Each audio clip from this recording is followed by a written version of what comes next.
사무엘상 20장 27절부터 34절까지 말씀을 통해 단창을 던져란 제목으로 같이 말씀의 은혜를 나누겠습니다. 이튿날 곧 달의 제2일에도 다윗의 자리가 오히려 비었으므로 사울이 그 아들 요나단에게 묻되 이세 아들이 어찌하여 어제와 오늘 식사에 나오지 아니하느냐? 요나단이 사울에게 대답하되 다윗이 내게 베들레헴으로 가기를 간청하여 가로되 청컨대 나로 가게 하라. 우리 가족이 그 성에서 제살 일이 있으므로 나의 형이 내게 오기를 명하였으니 내가 내게 사랑을 받거든 나로 가서 내 형들을 보게 하라 하였으므로 그가 왕의 식사 자리에 오지 아니하였나이다. 사울이 요나단에게 노를 바라고 그에게 이르되 패역부도의 계집의 소생아, 내가 이세 아들을 택한 것이 내 수치와 내 어머니의 벌거벗은 수치됨을 내가 알지 못하느냐? 이세 아들이 땅에 사는 동안은 너와 네 나라가 든든히 서지 못하리라. 그런즉 이제 보내어 그를 내게로 끌어오라. 그는 죽어야 할자니라. 요나단이 그 부친 사울에게 대답하여 가로되 그가 죽을 일이 무엇이니까? 무엇을 행하였나이까? 사울이 요나단에게 단창을 던져 치려 한지라. 요나단이 그 부친이 다윗을 죽이로 결심한 줄을 알고 다같이 심히 노하여 식사자리에서 떠나고 달의 제2일에는 먹지 아니하였으니 이는 그 부친이 다윗을 욕되게 하였으므로 다윗을 위하여 슬퍼함이었더라. 하나님은 여기 곳에 계십니다. 하나님은 우리를 축복하시는 좋으시는 분이십니다. 여러분들, 젊은 세대, 나이 든 세대가 어디 있겠습니까? 근데 요새 굳이 구별한다면 아주 젊으신 20대의 초반의 그 귀한 우리 형제들은 요새 심각한 것, 복잡한 것, 그런 것을 사색하는 것보다는 가슴에 와닿는 것, 필이라고 그러잖아요. 이 감정적인 것, 감성적인 것 상당히 더 선호한다고 사람들은 그렇게 알고 있습니다. 한마디로 말하면 말로도 안 되고 보여주는 것도 잘 통하지 않는데 오직 스스로 느껴야 움직이는 세대가 요새 젊으신 분들이에요. 동의 안 하십니까? 그 한국의 박노해 시인이 그분들의 이 젊은 세대의 특징을 이렇게 말했어요. 말로 설명해봐, 잊어버릴 거야. 눈으로 보여줘봐, 기억할지도 몰라. 나를 감동시켜봐. 다 같이 나를 감동시켜봐. 시작. 나를 감동시켜봐. 이해하게 될 거야. 이 감동돼야 된다는 거예요. 가슴이 울려야 된다는 거죠. 그런데 젊은 세대만 그렇습니까? 아닙니다. 오늘 이 시대는 그야말로 젊은 세대, 나이 든 세대 없습니다. 사색과 생각보다는 어찌 보면 자신에게 주어진 어떤 감동들, 마음의 감동들을 상당히 중요시 여기는 시대에 우리가 살고 있다. 그런데 아셔야 됩니다. 적절한 감성 참 좋아요. 삶을 윤택하게 만들어요. 근데 그 감성이 지나치면 주변 사람들은 물론 자신까지도 어떤 정신적인 건강이라든가 영성의 성장이라든가 심화를 저해할 때가 있다는 사실을 꼭 기억해 주시기를 주의 이름으로 축원합니다. 균형 잡힌 영성, 다 같이 균형 잡힌 영성, 시작. 그게 중요합니다. 이 영성이 균형이 잡혀야 됩니다. 중심도 균형이 잡혀야 됩니다. 그래서 아무리 강조도 지나치지 않습니다. 오늘 앞서 말한 박노해 시인이 나를 감동시켜봐, 이해하게 될 거야. 그래서 저 가사말이 우리들에게 조금 많은 생각을 불러옵니다. 여러분들, 우리는 누구를 어떻게 감동시킨 사람들입니까? 이 시대의 많은 사람들은 무엇을 어떻게 감동시키고자 목숨을 건 사람들일까요? 누구를 감동시키며 사는 것이 가치 있는 삶일까요? 여러분들, 감동의 대상, 우리가 감동을 시키는 대상이 누구냐에 따라, 무엇이냐에 따라 우리의 삶의 무게가 달라집니다. 인생의 가치와 의미가 결정된다는 말이죠. 왜냐하면 내가 혼신의 힘을 쏟아부어서 감동을 주기를 원하는 대상이 엄밀히 말하면 내 이 마음의 주인입니다.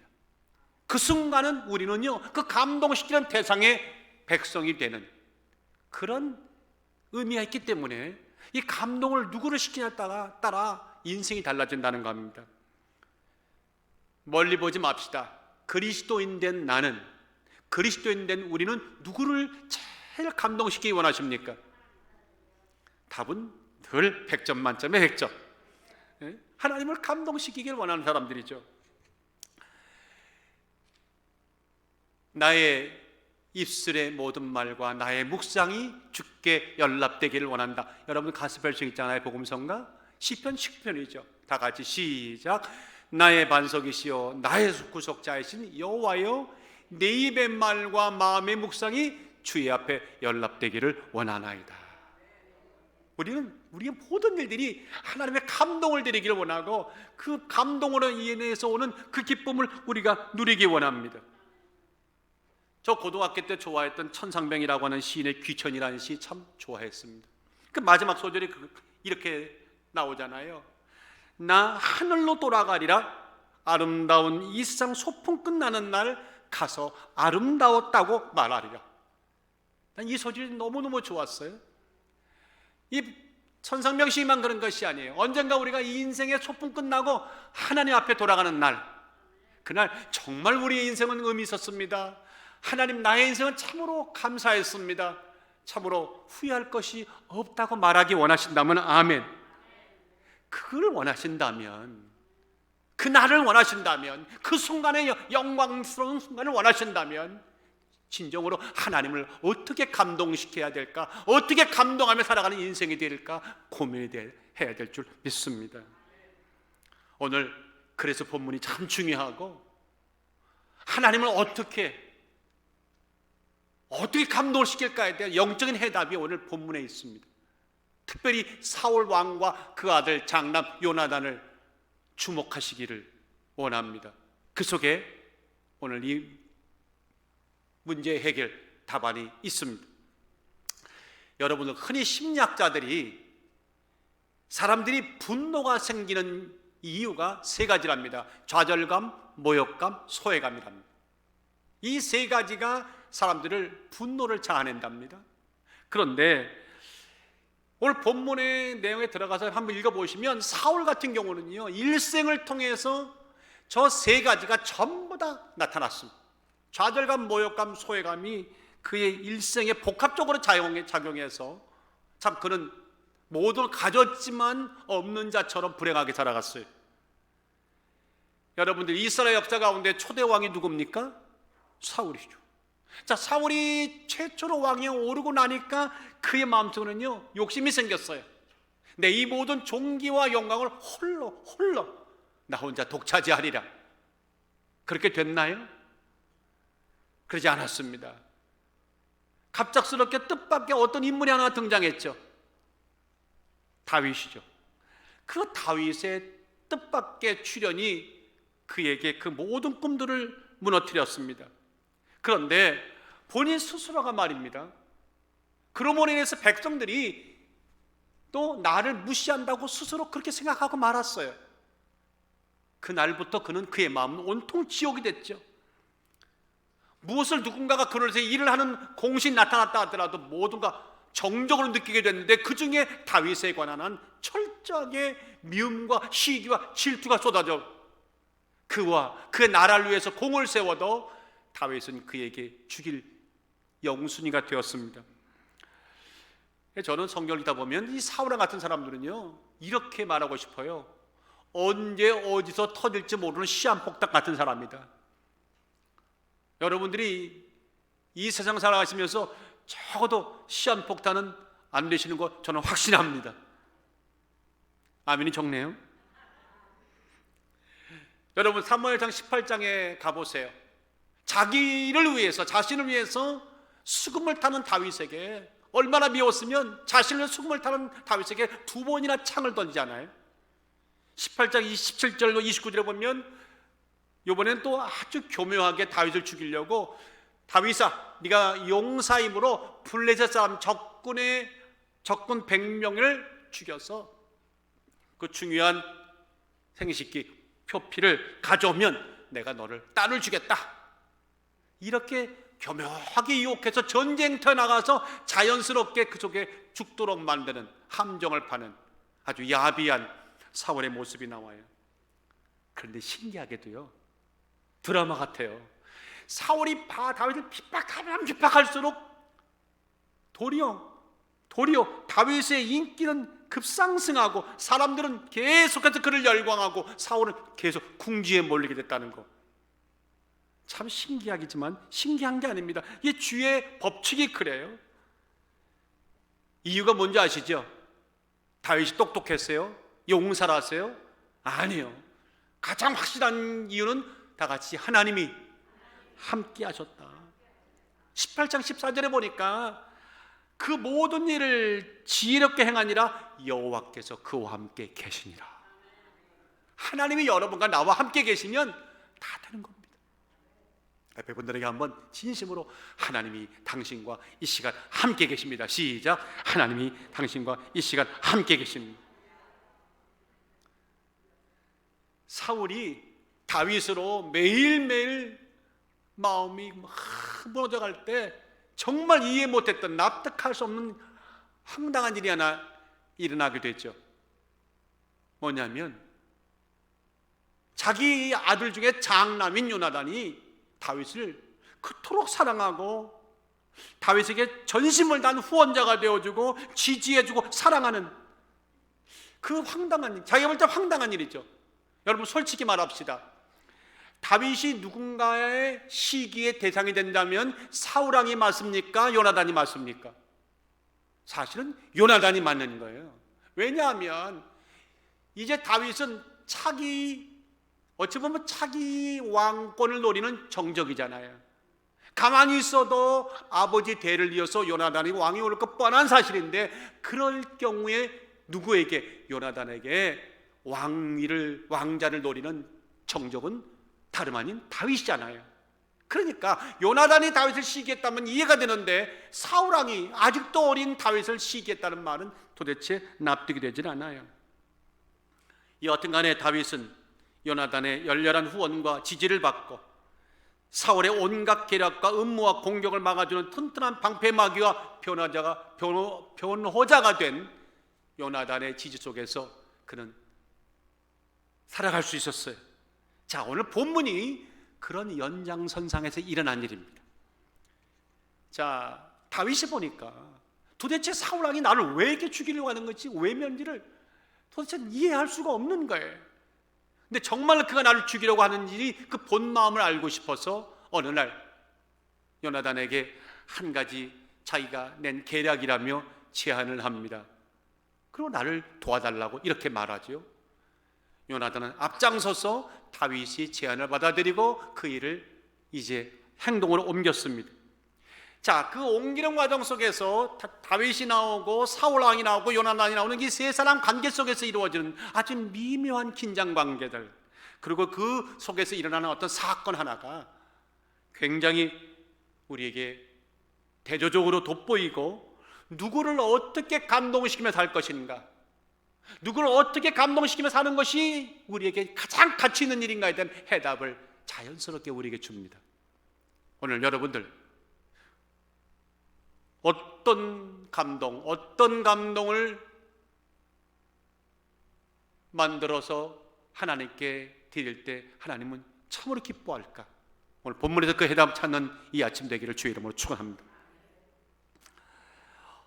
어떤 환경과 조건 속에서도 말입니다, 고난이 온다 할지라도 진실의 변호자, 다 같이 진실의 변호자, 사자후, 이 사자라는 말 아시잖아요. 진실의 변호자로서 사자후를 바라는 그런 신앙이 아름다운데, 그런 자가 아름다운데, 그런 신앙과 그런 아름다운 자가 하나님을 감동시킨다는 거예요. 여러분들, 사자후가 뭡니까? 문자적으로 말하면 사자의 우렁찬 울부짖음이라는 뜻이죠. Rolling of Lion, 라이언이죠. 자, 우렁차 사자울음이란 말인데 이 사자울음 말은 사실 은유적인 말이에요. 온 열정을 다해 토해내는 거침없는 외침, 거침없는 연설, 거침없는 저항적인 말을 우리는 사자오라 이렇게 말하잖아요.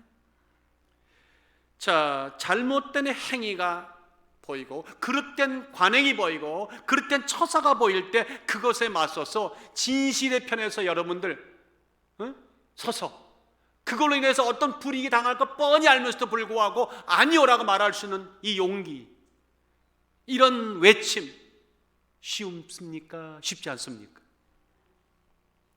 여기 계신 분들은 다 그거 뭐 다 하시네. 결코 쉽지 않아요. 그렇죠? 관계성 때문에 더 쉽지 않을 때가 많아요. 근데 그것 때문에 핍박과 어려움이 온다고 하면 마음은 원인데 입이 안 될 때가 많죠. 그래서 하나님은 그럼에도 불구하고 진실을 지키는 자들, 진리 편에 있는 자들, 외치는 사자오의 그 용기 있는 발언과 용기 있는 믿음의 선포를 아끼지 않는 자들이 그 자들을 기뻐하시고 그 자들은 하나님을 감동시킨다. 6월 열리는 이 세 달에는요, 그런 의미로 하나님을 참으로 많이 감동시키는 여러분 되시기를 주 이름으로 축원합니다. 하나님을 주목하고 불의와 그릇 때문에 당당히 맞서는 용기, 그런 아름다운 믿음, 그건 정말로 세상에 그 어떤 것보다 고귀해 배고 귀할 수밖에 없죠. 요나단이 우리의 시선을 한몫에 끄는 이유가 바로 여기 있습니다. 자, 31절 33절에 보니까 이런 말씀이 있어요. 이세 아들이 땅에 사는 동안은 너와 내 나라가 튼튼하지 못하리라. 그런데 이제 보내어 그를 내게로 끌어오라. 그는 죽어야 할 자니라. 요나단이 그 부친 사울에게 대답하여 가로되 도대체 그가 죽을 일이 무엇입니까? 그가 무엇을 행하였나이까? 참 힘있는 말입니다.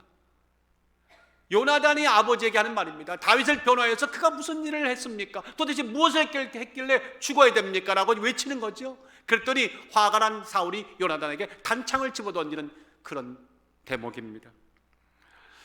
여러분들 도대체 이게 어떻게 된 영문인지 좀 이해가 좀 안 되시잖아요. 오늘 본문의 그 사건의 내용을 좀 아셔야 됩니다. 다윗을 제거하려는 수차례의 사울의 시도가 있었죠. 이제 다윗이 느끼는 거예요. 도저히 여기 살 수 없다. 나는 이제 본격적으로 도망자의 길을 갈 수밖에 없구나 하고 이제 도피 생활을 마음에 깊이 두던 그쯤에 앞서 얘기했지만 다윗이 사울의 마지막 한 번 더 본심을 한번 확인하고자 제안을 했습니다. 요나단에게 제안을 했습니다. 여러분 갖고 있는 성경 좀 피시면서 우리 5절부터 한번 읽어볼까요? 5절 7절 한번 보세요. 다윗이 요나단에게 이르되 내일은 월삭인즉, 월삭이란 말은 매달 초하루죠. 월삭인즉 내가 마땅히 왕을 모시고 앉아 식사를 하여라 할 것이나 나를 보내어 제3일 저녁까지 들게 숨게 하고 내 부친이 만일 자세히 묻거든 그때 너는 말하기를 다윗이 자기 성 베들레헴으로 깊이 가기를 내게 하라 간청하여 싸우니 이는 온 가족을 위하여 거기서 매년제를 드릴 때가 되매니라 하라. 그의 말이 좋다 하면 내 종이 평안하려니와 그가 만일 노하면 나를 해하려고 결심한 줄을 알지니. 아멘. 이제 내용 이해하셨어요? 이스라엘은요 월삭 매월 초마다 하나님께 드리는 종교적 행사가 있었죠. 종교적 행사가 끝나고 나면 가족끼리 모여서 식사를 하는 관행이 있었어요. 물론 다윗도 예외는 아니고 물론 왕과 사울의 집안도 예외는 아닙니다. 자, 그런데 다윗이 말하기를 요나단에게 이렇게 하자. 내가 지금 사울왕의 사위 아닙니까? 한 가족으로서 식탁에 가야 되는데 내가 그 자리에 불참할 테니까 왕이 내게 묻거들랑 어디 갔냐고 묻거들랑 베들레헴의 고향집으로 갔다고 전해다오. 1년에 한 번씩 가족들이 모여서 하나님께 드리는 그 연례적인 그 제사 매년제에 참석차 갔다고 얘기해다오. 그때에 만약에 그 얘기를 듣고 사울이 그렇구나 하고 좋게 여기면 나를 죽이는 마음이 없는 거고 그때 불같이 화를 내고 뜻밖의 반응이 보면 그는 너의 아버지가 사울 왕이 나를 죽이려 함이 분명하다 하고 지금 계책을 낸 거예요. 자, 결과는 어떻게 됐어요? 25절부터 27절 쭉 읽어보니까 첫날에도 다윗이 나타나지 않았어요. 어디에? 왕의 가족들 식탁 자리에. 이튿날도 나타나지 않았어요. 그러니까 사울 왕이 뭔가 느낌이 이상하니까 요나단에게 물었습니다. 그랬더니 요나단이 여차여차해서 이차여차하더라 이렇게 얘기했던 거죠. 그 순간에 그 말이 떨어지기가 무섭게 창을 누구를? 대를 이을 왕을 대를 이을 장남 요나단에게 창을 던져 죽이려고 하는 이 극적인 장면이 연출된 거예요. 그리고요 미친 듯이 화를 내는 겁니다. 여러분 30절에 보면 사울이 요나단에게 한 말이 참 기가 막힙니다. 사울이 요나단에게 노를 바라고 그에게 이르되 패역 부도의 계집 소생아. 이 개역한 거는 참 이게 말이 어려운 말입니다. 패역 부도의 계집 소생아, 내가 이세 아들을 택한 것이 내 수치와 내 어미의 벌거벗은 수치됨을 내가 어찌 알지 못하느냐 하고 화를 많이 내는 겁니다. 그리고는 끝에 가서 뭐라고 해요? 그를 잡아오라, 그는 죽어야 할지 아니라 하고 이렇게 막 역정을 내는 겁니다. 사울의 본심이 이제 그대로 드러나는 거죠. 화를 참지 못한 사울은 다윗에게 대한 분노를 누구에게? 장남에게 아주 욕설보다 더한 저주 같은 말을 막 쏟아놓습니다. 저는 이 분노를 보면서 아마 거기에 있던 사람들은 하나같이 안 느꼈을 거예요. 다윗을 사로잡으려고 했던 이 사울의 계획, 식탁에 나타날 순간 어떻게든지 다윗을 잡아서 죽이고자 했던 사울의 계획이 숲으로 돌아가는 그 순간, 그 분노가 참지 못하고 터져 나오는 그때에 억울하게 누구에게? 지금 요나단에게 쏟아지고 있는 거예요. 맹렬한 비난과 분노와 성냄과 욕설과 저주입니다. 패역부도의 계집에 소생하라는 말 여러분들 들어보신 적 있나요? 야, 이거 누구를 두고 한 말입니까? 요나단의 어머니를 두고 저주하는 말입니다. 갑자기 요나단의 어머니까지 끌어다가 저주를 합니다. 당시에 그 중문동 지방에서는 자기의 분노와 어떤 성냄이 아주 크게 달았을 때 최고의 극한 분노를 표현할 때는 어머니까지 들먹이면서 욕을 하는 그런 관례가 있었어요. 그런데 그때만 그런 게 아니더라고. 지금도 여기까지 합시다. 응? 어머니 애꿎은 어머니 들먹하면서 욕설도 나오잖아요. 보니까 이 문화, 어떤 시대, 때와 장소 상관없이 결국은 같은 맥락입니다. 자, 이런 뜻이죠. 요나단아, 내가 다윗을 선택한 것은 너에게 수치일 뿐만 아니라 내 어머니에게도 수치야. 이 녀석아, 내 어머니가 너를 낳을 때 벌거벗은 모습 그 자체, 그 이상도 그 야도 아니야 하고 막 지금 욕을 하는 거죠. 저기 보세요. 패역이란 말이 히브리 말로 아와란 말이라고 그러죠. 아와란 말은 구부러지다는 뜻입니다. 구부러지다, to bend. 부도란 말은 히브리 말로 마르토트란 말인데, 마르토트란 말은 반역이란 말이죠. 세상에 구부러져서 패역은 뭡니까? 반역을 일으키는 그런 자와 방불케 된 너야 하고 지금 그렇게 화를 내는 거예요. 네가 어찌하여 말도 안 되는 다윗과 단짝이 되어서 이렇게 나를 어렵게 할 수 있느냐? 그건 너에게 부끄러운 일이고 너를 낳은 내 어머니를 발가벗기는 일이야. 그것도 몰라 하고 지금 호통을 치는 겁니다. 여러분들, 다윗에 대한 그 사울의 적개심이 이 정도입니다. 타오르는 어떤 미움이 이 정도입니다. 지독합니다. 그 지독함 때문에 다윗을 뭔가 보호하려는 듯한 그 뉘앙스를 받는 순간 누구에게? 요나단에게. 사울은 너는 이제 내 아들도 아니야. 그 정도 사람이라면 내 왕위를 계승할 자격도 없어 하고 지금 단호하게 말하는 그런 장면이죠. 자, 여러분 물어봅시다. 이런 장면이 지금 식탁에서 탁 일어났을 때 그 살벌한 순간 사울이 어떤 행동을 취할지를 아무도 모르는 거예요. 한번 정신줄 놓은 거죠. 매우 위험한 순간입니다. 자, 예측할 수 없는 그런 일들이 일어나는 그 순간, 그러면 한번 요나단 입장에서 한번 생각해 봅시다.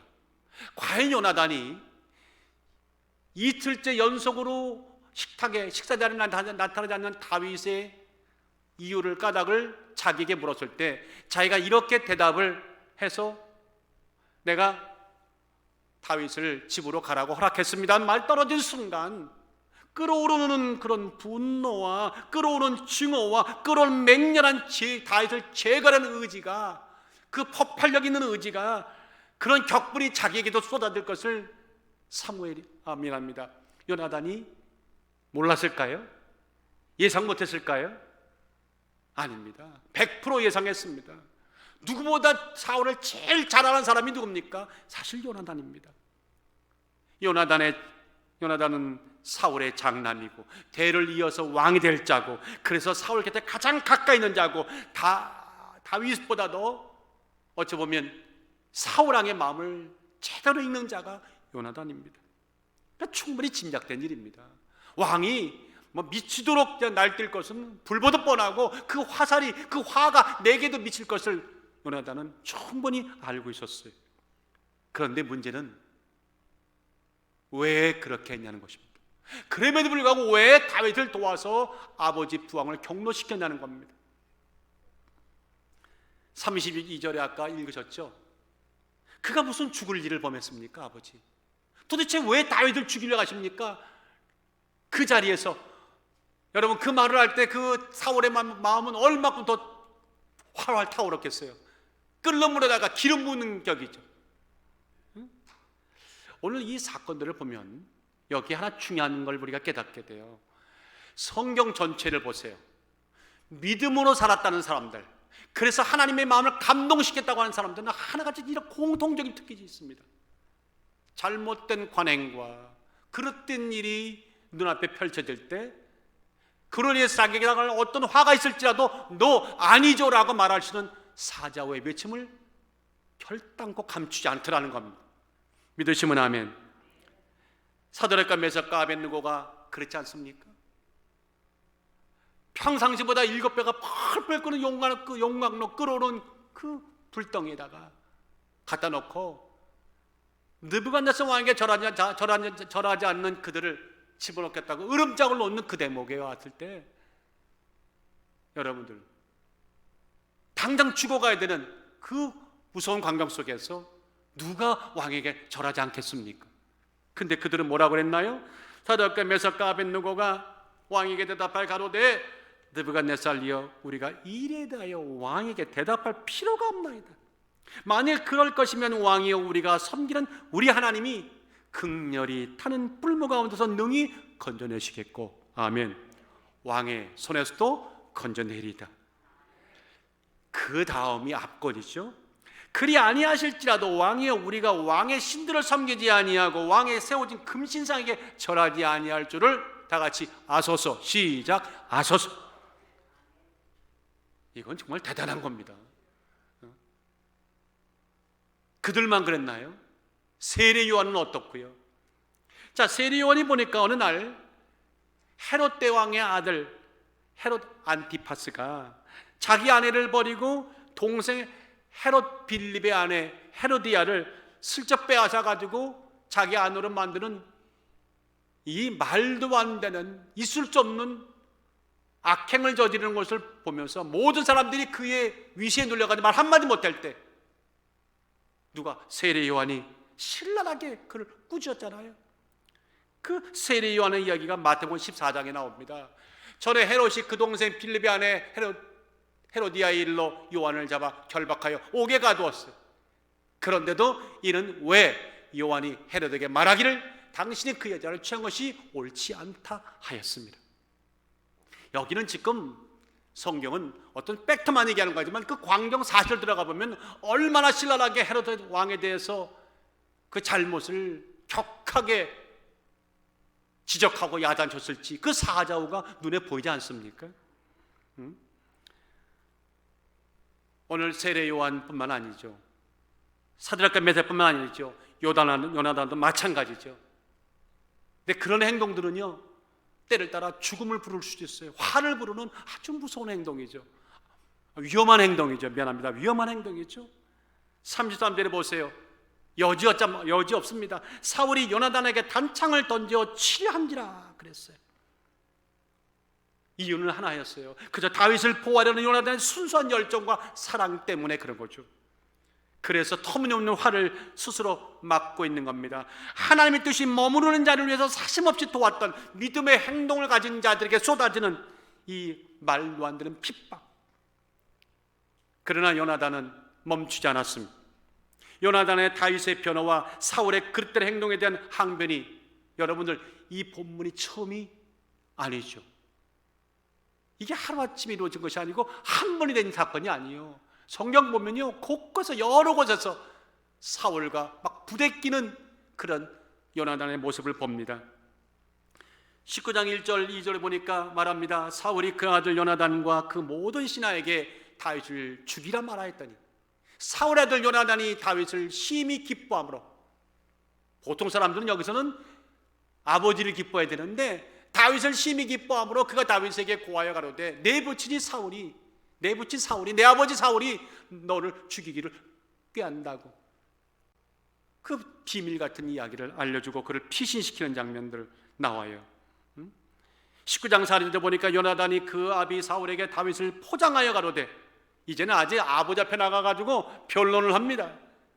원컨대 왕은 신하 다윗에게 범죄치 마옵소서. 주여, 그는 왕께 득죄하지 아니하였고 그가 왕께 행한 일은 심히 선함이니이다. 여러분, 성경을 보면서요, 요나단이 다윗을 위해서 사울과 부대끼는 그 장면들을 보면서 어떤 생각하셨어요? 저는 이런 마음이 들더라고요. 사람은 한 번 정도는요, 그 어떤 사람일지라도 한 번쯤은 진실의 편에서 서서 진실의 말을 하고 위험에 자처하는 행동을 할 수는 있어요.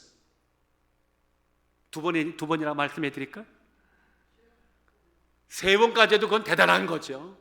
한 번은 가능해요. 그런데 매번 이 일들이 끊임없이 일어난다면 이건요, 쉬운 일이 아닙니다. 정말 그 사람의 됨됨이를 측량할 수 있는 중요한 증거가 되죠. 용기 있게 그 자리에 서고 정의의 말을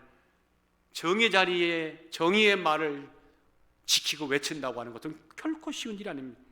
한 사람의 참마음과 믿음과 변함없는 용기와 꾸준함이 증명이 되는 순간입니다. 사랑하는 여러분들, 요나단이 왜 다윗을 그렇게 변호하고 변론하고 죽음을 자처하고 도왔을까요? 그 감히 부왕 사울과 맞서서 죽음도 불사하는 그런 모든 이 황당한, 우리가 볼 때는 황당한 거예요. 이런 사건들, 우정의 결과라고 보기에는 이건 충분치가 않습니다. 사울과 최악의 관계를 가졌을 경우에 결국 자기에게 들어온 어떤 불이익이 뭔지도 뻔히 알고 있음에도 불구하고 요나단은 끝까지 그 자리를 지키죠. 이유를 한번 말씀해 보십시다. 마음이 넓어서 그랬나요? 원래 인간성이 좋았어요? 우정이 충만해서요? 그럴 수 있어요. 근데 그것이 전부다고 생각하지는 않습니다. 결정적인 이유가 있죠. 하나님이죠. 뭐라고요? 하나님이요. 어찌됐든 간에 하나님의 뜻과 하나님의 그 경륜과 섭리가 머무는 곳이라고 생각하는 순간 믿음의 사람은 자기의 생각, 호불호와 상관없이 그 자리에 서서 그 길을 걸어가요. 그런 사람들이 진짜 세상의 빛과 소금이 됩니다. 믿으시면 아멘. 그래서 요나단의 오늘 이 모든 일들은요, 인간적인 호의라든가 인간적인 압력이 비롯된 사사로운 행동이 아니라는 것이죠. 믿음의 행동이라는 것입니다. 하나님의 편에 서서 하나님의 뜻에 순종하는 믿음의 발로입니다. 그런 자들, 그런 자리, 그런 교회가 하나님을 감동시킵니다. 인생을 가치 있게 사는 자들이죠. 제대로 사는 자들입니다.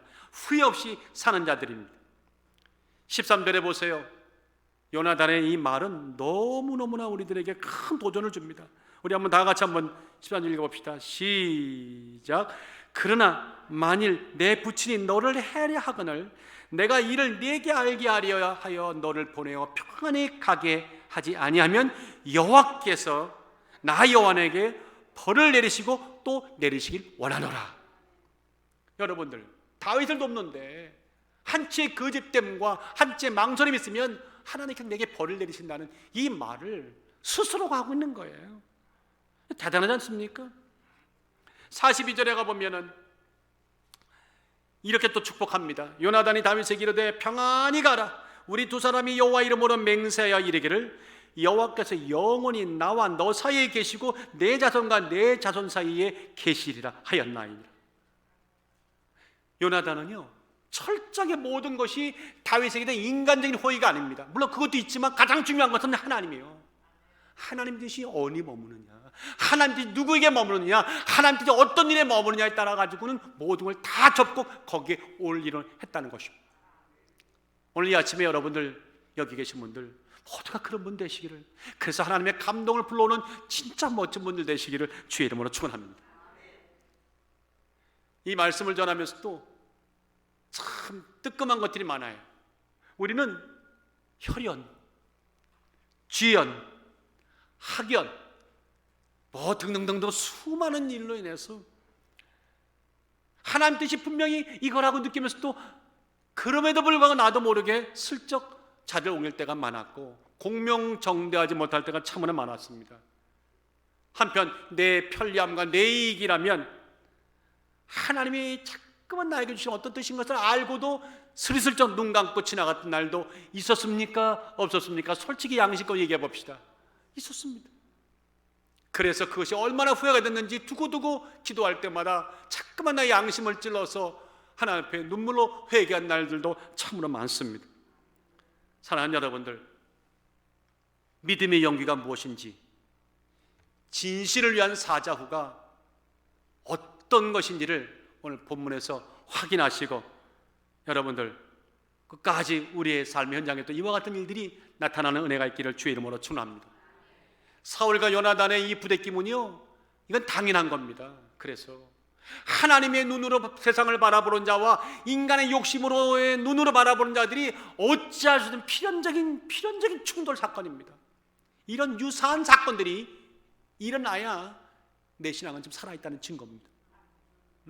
이런 부대낌들이 좀 일어나기를 주의 이름으로 축원합니다.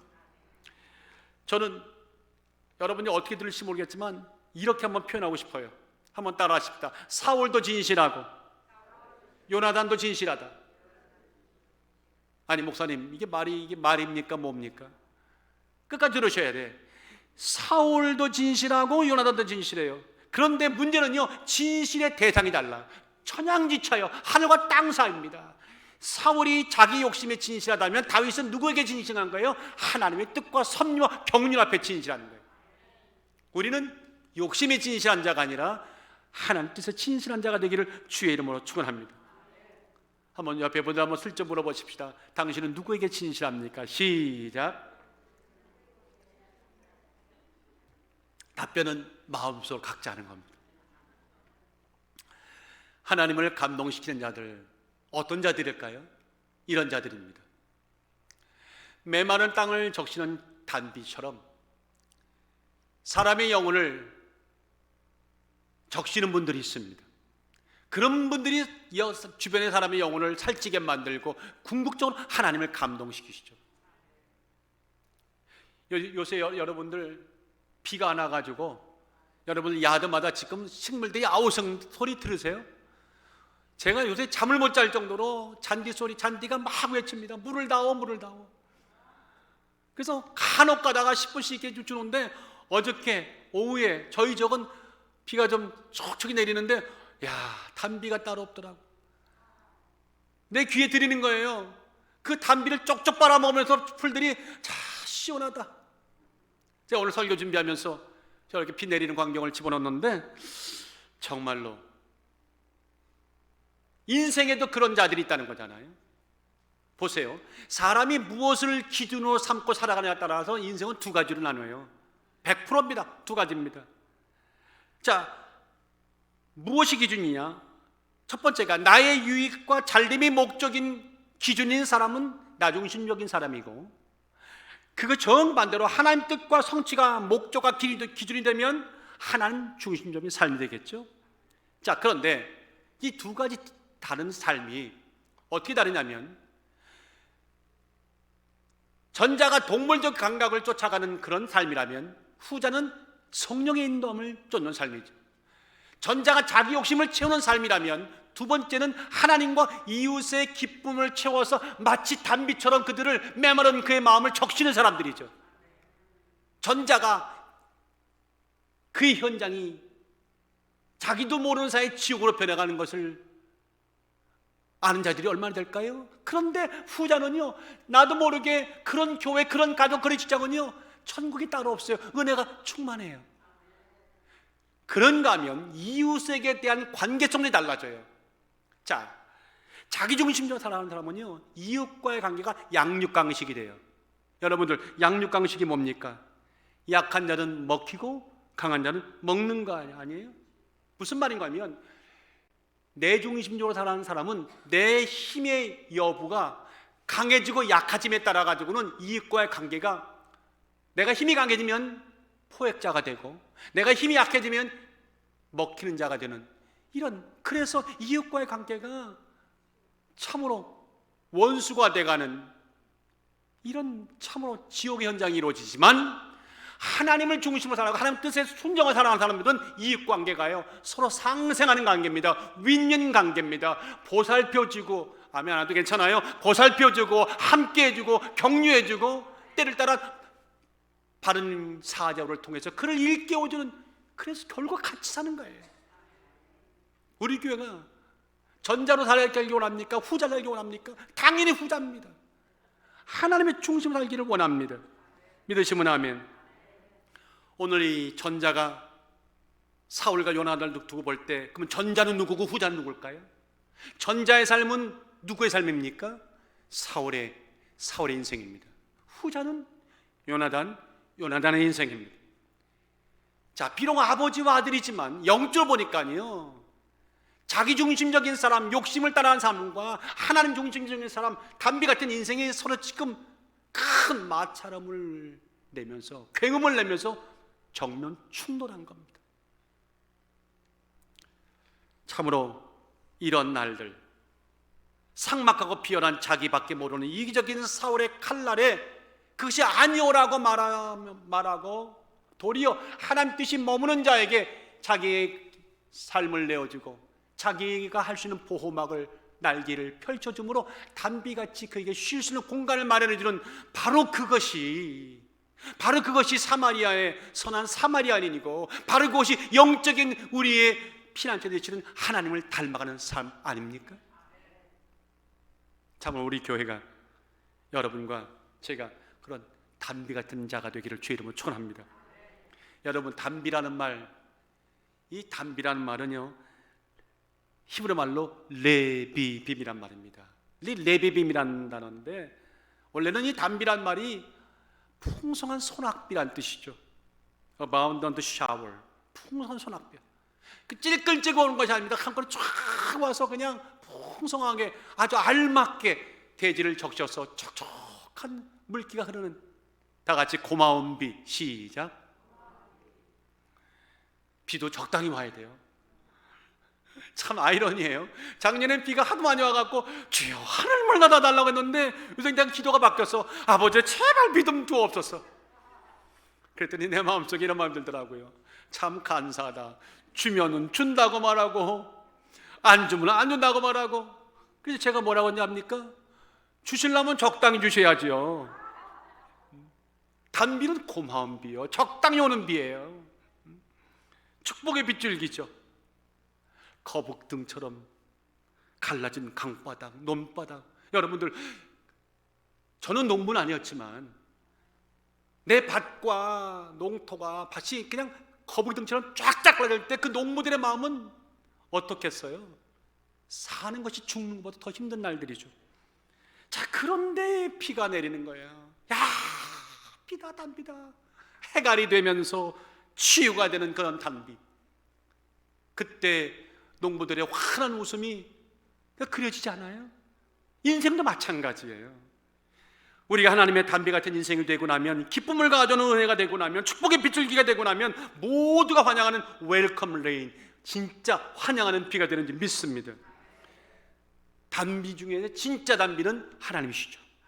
뭐 말할 것도 없어요. 하나님은 단비시다. 시작. 하나님은 단비시다. 하나님의 은혜가 단비시다. 그 은총이 없다면 여러분이나 나나 인생은 사막인 거야. 진짜 우리가 이만큼 오늘 여기까지 찬양을 들으면 눈물을 흘리고 가슴이 칭하는 이 모든 은혜, 그것도 하나님의 단비의 역사이다.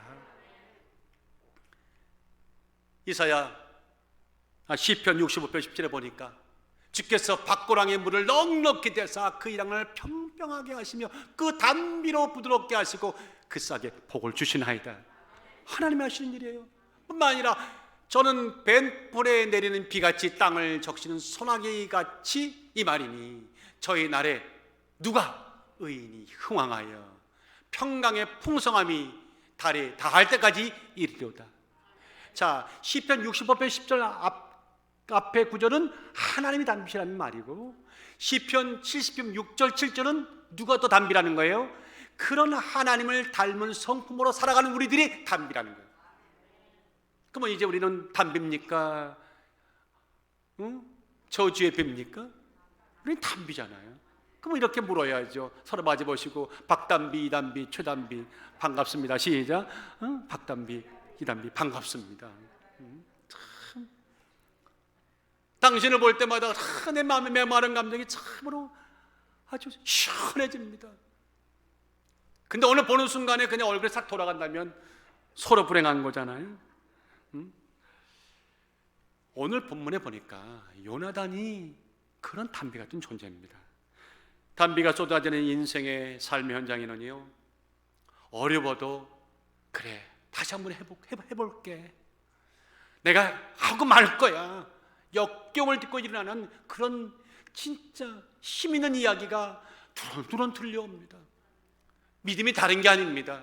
단비가 되어줘서 집사님, 권사님, 성도님 이제 할 수 있습니다, 통과할 수 있습니다, 일어날 수 있습니다 하고 외치는 그 소리에 예하고 일어나는 그 일으킴의 소리들이, 웅성웅성거리는 소리가 있는 교회, 가정, 직장이 거기가 단비 현장입니다. 시편 72편 6절에 보니 저는 벤풀에 비같이 많은 땅을 적신 소낙비 같다고 아까 제가 방금 말씀드렸잖아요. 그런 자가 되는 것입니다.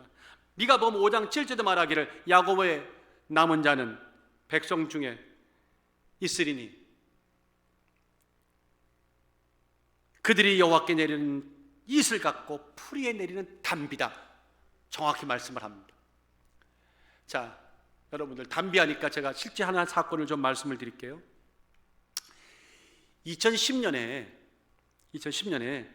젠카이 국제 마라톤 중국이죠, 대회에서 진짜 일어난 일인데 보고 계시지만 저기 좀 오른쪽에, 저한테는 제가 볼 때는 오른쪽인데 거기 왼쪽이 될 것 같아요.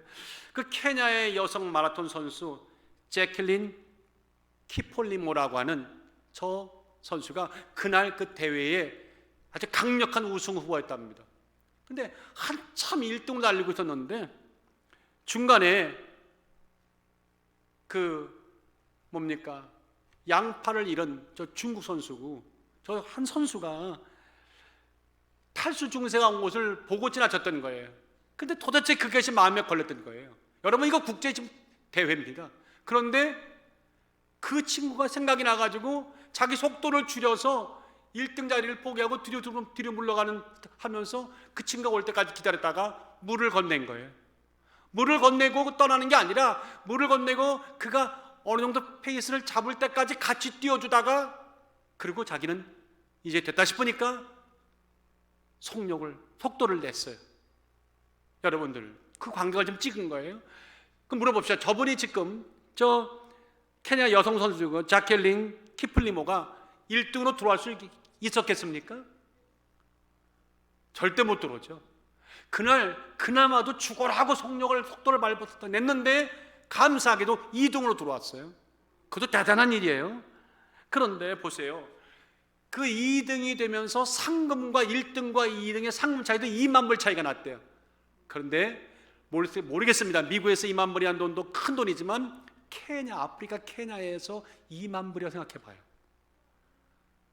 온 가족이 1년 먹고도 남는 돈이라는 거예요. 근데 그 순간에 탈수 증세를 본 한 선수를 돕겠다고 스스로 포기했던, 그리고 정말 감사하게 이동으로 들어왔지만 이 광경이, 이 실제 이야기가 크로되면서 한동안 국제사회에 저 선수를 도와야 한다고 하는 그런 칭찬의 박소리가 참 여기저기 울려나왔습니다. 놀라운 것은 나중에 끝난 후에 물었대요, 기자가. 이런 일들이 만약에 다시 일어난다면 어떻게 할 거냐 했더니 뭐 서슴없이 나는 똑같은 일이 벌어진다 하더라도 나는 그렇게 행동할 것이다. 다시 같은 상황이 와도 같은 행동을 할 것이라고 그렇게 했다는 그 이야기가 결코 남의 얘기 같지가 않아요.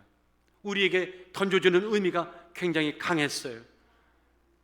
우리는 남의 얘기를 들을 때는 아멘 하지만 내 삶에서 뒤처지는 누군가를 위해서 내가 그와 속도를 맞춰주고 물을 건넬 수 있는 그런 나의 모습이 과연 얼마나 내 삶의 현장에 있었는가 한번 돌아보는 오늘 이 아침 한번 되었으면 참 좋겠습니다. 다윗에게 요나단이 그런 존재였습니다. 죽을 자리에 죽을 처진 노인 다윗을 세밀히 살펴가며 위기에서도 위험을 무릅쓰고 그를 구출했어요. 11절로 13절에 가보면 실제적으로 다윗을 어떻게 요나단이 돕는지 그 내용이 아주 나옵니다. 사랑하는 여러분들, 오늘 세상은요, 능력 많은 사람, 똑똑한 사람, 잘난 사람, IQ가 높은 사람들, 어떤 면에 세상이 말하는 그런 관점과 조건 안에 있는 힘인 자를 찾고 있을지 모르지만 엄밀히 말할까요? 세상은 필요한 자는 그들이 아니라 영혼과 우리의 삶의 진실편에서 함께 동행해 줄 수 있는, 함께 뛰어줄 수 있는 담비 같은 자를 원합니다. 자기 생각만, 자기 주장만 고집하는 독선적인 가시나무 같은 사울을 원하는 것이 아니라 배려하고 감동으로 적시고 그에게 방패막이가 되어주는, 메마른 심령으로 이제 단 두 발짝 가면 쓰러질 수밖에 없는 그런 상황인 자에게 내가 갖고 있는 물을 건넬 수 있는 요나단 같은 담비 인생을 찾고 있습니다. 사랑하는 여러분들, 이제 6월이 코앞입니다. 한 달을 우리는 어떻게 달려갈까요? 어떻게 달려갈까요? 하나님을 어떻게 하면 감동을 시키면서, 감동케 하면서 하나님을 기쁘시게 할 수 있을까요? 하나님은 우리의 재물로, 우리의 인품으로, 우리의 또한 미모로, 능력으로 기뻐하실까요? 아닙니다. 오늘 성경은 말합니다. 특별히 두 가지를 힘줘 말합니다. 어떤 환경과 조건 속에서도 고난까지 무릅쓰고 진실의 변호자로서 사자우를 바라는 그런 신앙이 하나님을 감동시킵니다. 세상은 오늘 메말라 있는데 그 메마른 땅을 보며 탄식하는 자들이 아니라 그 메마른 땅을 향해서 나의 것을 내어놓음으로 담비를 내리게 하듯 사람들의 심령을 촉촉히 적시는 그런 자들이 궁극적으로 하나님을 감동시킵니다. 아무쪼록 우리 교회가 그 일이 뭔지, 어떤 일이 그 일인지를 고민하고 갈등하고 남이 아니라 내 삶 현장에서 찾아서, 그것이 기도의 자리라면 기도의 자리를 가십시오. 그것이 선교의 자리라면 선교 자리를 가십시오. 그게 봉사의 자리라면 더 이상 주저하지 마시고 봉사의 자리로 가십시오. 그것이 오늘 주시는 하나님의 명령입니다. 기도합시다.